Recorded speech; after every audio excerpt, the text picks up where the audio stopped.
Meister Eckhart once said, "The highest knowledge of God is to know that we do not know."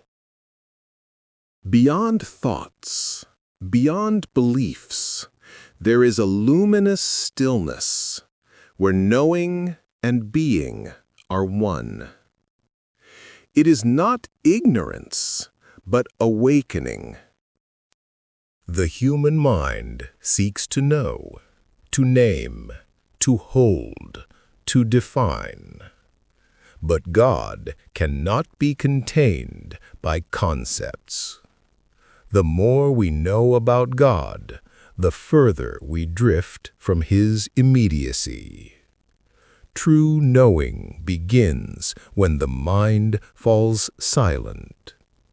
In that sacred silence, there remains only awareness, wordless, boundless, pure. Eckhart called it Gelassenheit, letting go, the soul resting in its source. Neville Goddard spoke of this same state as the Sabbath, when imagination ceases striving and simply is.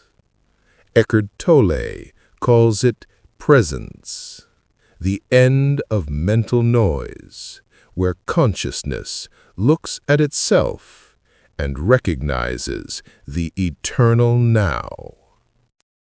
There comes a moment when all understanding dissolves into awe.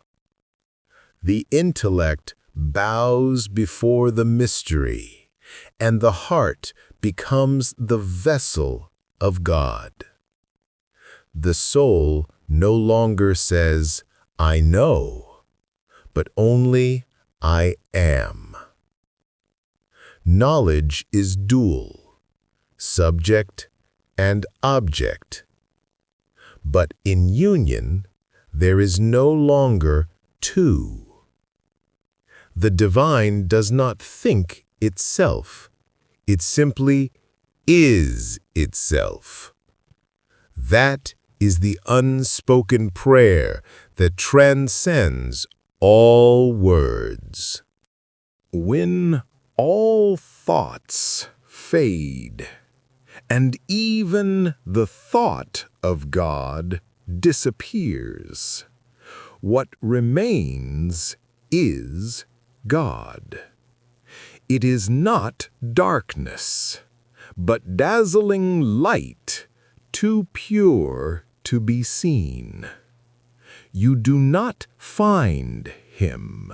You awaken as Him. In that moment, the knower, the knowing, and the known vanish into one still flame. To unknow is to return.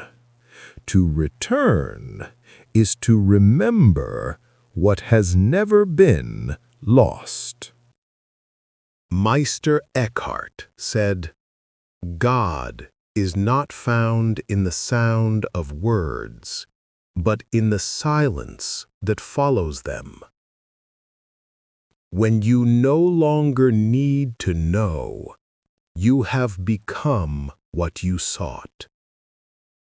This is the union beyond knowledge. The soul has come home.